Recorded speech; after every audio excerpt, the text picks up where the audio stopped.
Hi hello നമസ്കാരം. Venice കിച്ചണിലേക്ക് എല്ലാവർക്കും സ്വാഗതം. Good morning. എല്ലാവരും സുഖമായിരിക്കണമെന്ന് വിശ്വസിക്കുന്നു. ഇവിടെ എല്ലാവരും സേഫായിരിക്കണു. മഴ, കൊടുങ്കാറ്റ് എല്ലാം കഴിഞ്ഞിട്ട് ഒന്ന് ശാന്തമായിരിക്കുന്ന ദിവസങ്ങളാണ്. അപ്പോൾ ഇന്ന് ഞാൻ നിങ്ങൾക്ക് കാണിച്ചു തരാൻ പോകുന്നത് വീണ്ടും വിനീസ് കിച്ചണിൽ ഒരുപാട് സംശയം വന്നിരിക്കുന്ന ഒരേ റെസിപ്പിയാണ് പാലക്കാടൻ കാന്തി അല്ലെങ്കിൽ പാലക്കാടൻ ഉള്ളിസമ്മന്തി എന്ന് പറയുന്ന സംഭവം. ഓക്കെ, ഇനി ഉള്ളി സമ്മന്തി, ഉള്ളി ചമ്മന്തി, ഇതിനെക്കുറിച്ച് കാലങ്ങളായിട്ട് ഒരുപാട് പ്രശ്നങ്ങൾ നടന്നുകൊണ്ടിരിക്കുകയാണ്. ഞാൻ മാറ്റാൻ ഉദ്ദേശിക്കുന്നില്ല. കാരണം എന്താ വെച്ചാൽ നമ്മൾ സമ്മന്തി എന്നാണ് പറയാറുള്ളത്. ഓക്കെ, അപ്പോൾ ഒരു അമ്മി ഇല്ലാതെ എങ്ങനെയാണ് ഉള്ളി സമ്മന്തി അരയ്ക്കുക എന്നുള്ളത് എനിക്ക് തോന്നുന്നു ഞാനൊരു 4-5 കൊല്ലം മുമ്പ് ഇട്ടിട്ടുണ്ട്. അപ്പോൾ പുതിയതായിട്ട് വന്ന കുട്ടികൾക്ക് അത് മനസ്സിലാവാത്തതുകൊണ്ട് വീണ്ടും മെഷർമെൻറ്റ് സഹിതം നമ്മൾ പറഞ്ഞു തരുന്നതായിരിക്കും. മിക്സിയിലാണ് നമ്മൾ ചെയ്യാൻ പോകുന്നത്. അപ്പോൾ തുടങ്ങാം. ഒരു സൺഡേ ആയിട്ടാണ് നമ്മളിത് ചെയ്യുന്നത്. അപ്പോൾ ഒന്നും ചെയ്യാനില്ലാത്ത ആ ഒരു ദിവസമാണ് ഇന്ന് ഞാൻ നിങ്ങൾക്ക് കാണിച്ചു തരാൻ പോകുന്നത്. വളരെ ശ്രദ്ധിച്ച് കേൾക്കുക.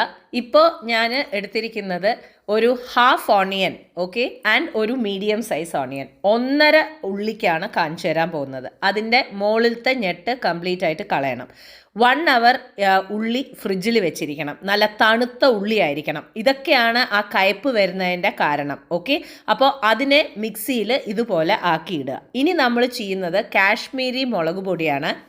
കാശ്മീരി മുളക് പൊടിയാണെങ്കിൽ നമുക്ക് ആ കളറും കിട്ടും, പിന്നെ നമുക്ക് പാകത്തിന് എരിവും ഉണ്ടാവും. ഞാനൊരു ചെറിയ സ്പൂണാണ് എടുത്തിരിക്കുന്നത്, ടീസ്പൂണ്. ഓക്കെ, അതിൽ ആദ്യം ഒരെണ്ണം, അതായത് ഒരു സ്പൂണ് തല തട്ടിയിട്ട് 1 സ്പൂണ്, പിന്നെ ഒരു 1/2 സ്പൂണും കൂടി. ഇത് കൂടുതൽ നിങ്ങൾ മുളക് പൊടി ഇടരുത്, അതുകൊണ്ടാണ് വീണ്ടും കയ്പ്പ് വരുന്നത്. ഇനി വെള്ളം തൊടാതെ മിക്സിയിൽ ചെറിയ ജാറിലിട്ടിട്ട് പൾസ് മോഡിലിട്ടിട്ട് 1, 2, 3 എന്നുള്ള നിലയിൽ ഒന്ന് പൾസ് മോഡിലാക്കിയെടുക്കുക. അതല്ലാതെ കറോന്നും പറഞ്ഞിട്ട് അരയ്ക്കണ്ട. ഓക്കെ, അപ്പോൾ ഇതുപോലെ ഒരു പൾസ് മോഡിലിട്ടിട്ട് ഇങ്ങനെ ചതയ്ക്കണ പോലെ ആക്കുമ്പോഴാണ് നമുക്ക് കറക്റ്റായിട്ട് നമ്മുടെ ഇതുപോലെ വരുന്നത്. എന്താ പറയുക, അമ്മിയിൽ അരച്ച പോലെ. ഇത് കണ്ടോ? അപ്പോൾ ഒന്ന് ഒതുക്കി കൊടുക്കുക, വീണ്ടും ഒന്ന് ഒതുക്കി കൊടുത്തിട്ട് വീണ്ടും ഒന്ന് ചതച്ചെടുക്കുക. അങ്ങനെ ചതച്ചെടുക്കുന്ന സമയത്ത് ഇതുപോലെ ആയിരിക്കും നിങ്ങളുടെ കാന്തി വരിക. ഇനി ഇതിനെ നമ്മൾ എങ്ങനെയാണ് അമ്മീന്നൊക്കെ അരച്ചിട്ട് എടുത്തിട്ട് ഒന്ന് ഉരുണ്ടയാക്കില്ലേ, അതുപോലെ ഒന്ന് ഉരുണ്ടയാക്കിയിട്ട് നിങ്ങൾ ഏത് പാത്രത്തിലാണോ വെക്കണമെന്ന് വെച്ചാൽ ആ പാത്രത്തിൽ വെക്കുക. നിങ്ങളുടെ ദോശയൊക്കെ ചുട്ട് കഴിഞ്ഞ് നിങ്ങൾ കറക്റ്റായിട്ട് സർവ് ചെയ്യാൻ പോകണു എന്നുള്ള സമയത്ത് മാത്രം നിങ്ങൾ ഇതിലേക്ക് ഉപ്പും വെളിച്ചെണ്ണയും ഇതിലേക്ക് ഇടാവുന്നതാണ്. ഇത് പച്ച ഉള്ളി സമ്മന്തി ആയതുകൊണ്ട് തന്നെ വറക്കലുമില്ല വണക്കലുമില്ല. ഓക്കെ, വണക്കണ ഉള്ളി സമ്മന്തിയൊക്കെ വേറെ. അപ്പോൾ ഇനി നമ്മൾ എന്താ ഇതിൽ ചെയ്യാൻ പോകണമെന്ന് വെച്ചാൽ ആവശ്യത്തിന് ഉപ്പിടുക.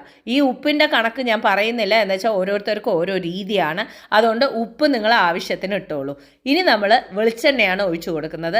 നല്ലോണം വെളിച്ചെണ്ണ ഒഴിച്ചു കൊടുക്കണം. അതായത് ഏകദേശം ഞാനിവിടെ വലിയ സ്പൂണിന് ഒരു 3 സ്പൂണോളം ഞാൻ വെളിച്ചെണ്ണ ഒഴിച്ചു കൊടുത്തിട്ടുണ്ട്. ഈ വെളിച്ചെണ്ണയിൽ നന്നായിട്ട് ഈ ഉള്ളി സമ്മന്തി അങ്ങോട്ട് ആവണം.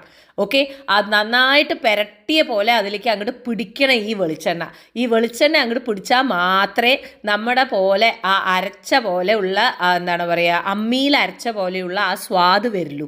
അതിന് വേണ്ടിയിട്ടാണ് ടോളിൻ പറയണത്.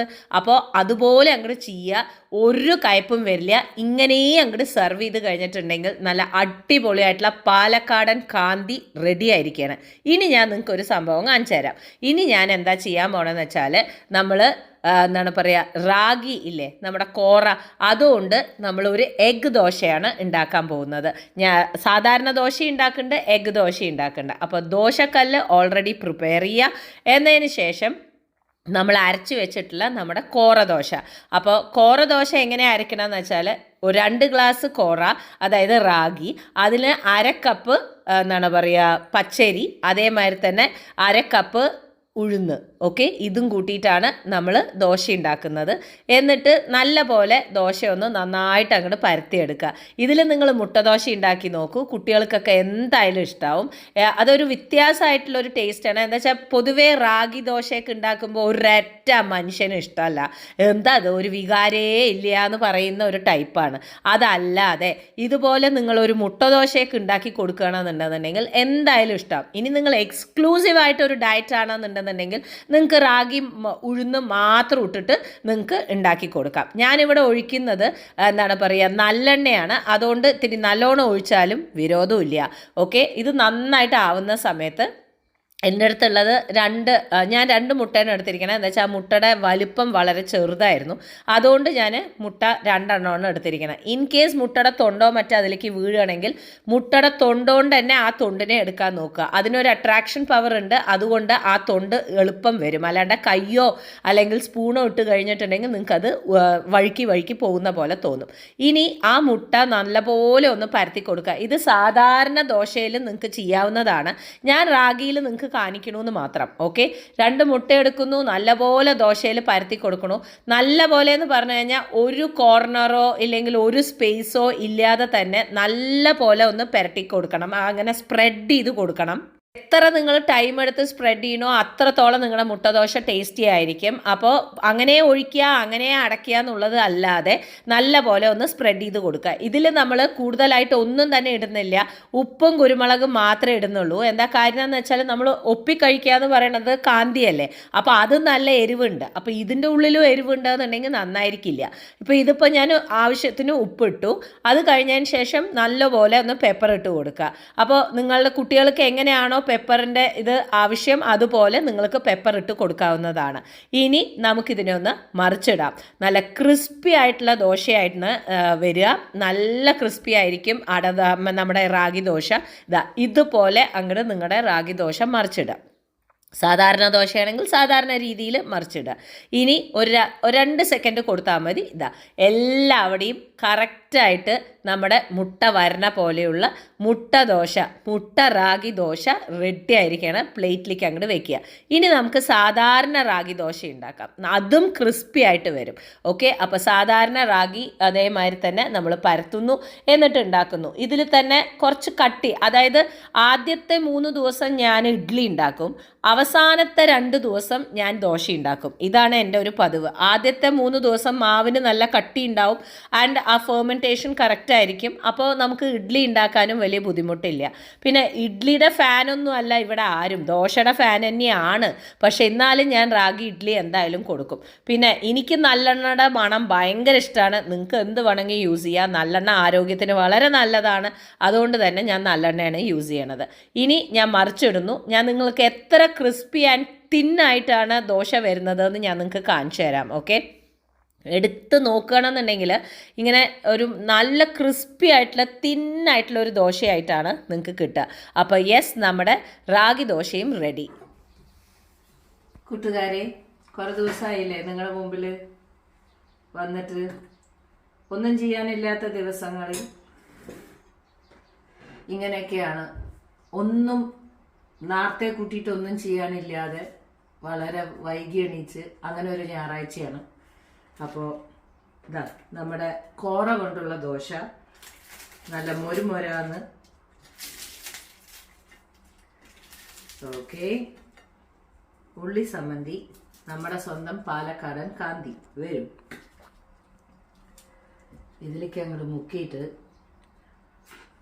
രാവിലത്തെ ബ്രേക്ക്ഫാസ്റ്റ് കഴിച്ചാലുണ്ടല്ലോ അടിപൊളിയാണ്. ഒരു കയ്പും ഉണ്ടാവില്ല. ഞാൻ ഓൾറെഡി പാലക്കാടൻ ഉള്ളി സമ്മന്തി എന്ന് പറഞ്ഞിട്ട് ഇട്ട കാര്യമാണ്. പക്ഷെ എന്നാലും ഒരുപാട് പുതിയ കുട്ടികൾക്ക് അത് മനസ്സിലാവുന്നില്ല. ഞാനൊക്കെ ഇങ്ങനെയാണ് കേട്ടോ കാന്തി കഴിക്കുക. നാളെ രാവിലെ എന്താവും എന്നുള്ളത് വേറെ വിഷയം. എപ്പോഴും ശ്രദ്ധിച്ചിട്ടുണ്ടോ നാട്ടിലൊക്കെ ഇങ്ങനെ മുക്കി നമ്മൾ ഉള്ളി സമ്മന്തി കഴിച്ച അമ്മമാര് പറയണത് രാവിലെ വിവരം അറിയൂട്ടോന്ന്. അതൊന്നും കുഴപ്പമില്ല. എക്സാക്റ്റ് ആയിട്ട് ഫോളോ ചെയ്യുകയാണെങ്കിൽ നിങ്ങൾക്ക് ഉള്ളി സമ്മന്തി കഷ്പടിക്കില്ല. നല്ല സൂപ്പറായിട്ട് നമ്മുടെ രീതിയിൽ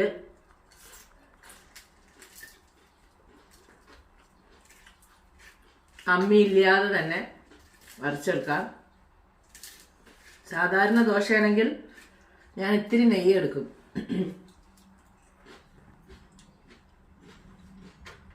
നല്ല സ്വാദുണ്ട്. കുറേ പേര് പരാതി പറയണ്ടായിരുന്നു, ചേച്ചി ഇപ്പൊ കഴിച്ചൊന്നും കാണിക്കില്ല. എങ്ങനെ കുട്ടികളെ കഴിച്ചു കാണിക്കാൻ സമയം? കിട്ടിയത് കഴിച്ചിട്ട് ഓടുകയല്ലേ. പണികൾ ചെയ്യാനുണ്ടാവും. സമാധാനമായിട്ട് ഇങ്ങനെ ഇരുന്ന് ഡീറ്റെയിൽ ആയിട്ടൊന്നും കഴിക്കാൻ പറ്റുന്നില്ല.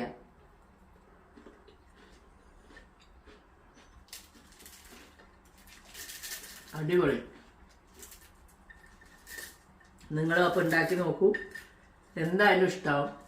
ഓക്കെ, വീണ്ടും പുതിയൊരു വ്ളോഗുമായി പുതിയൊരു റെസിപ്പിയുമായി നിങ്ങളുടെ മുന്നിൽ വരുന്നവരേക്കും. Till then, take care and bye-bye.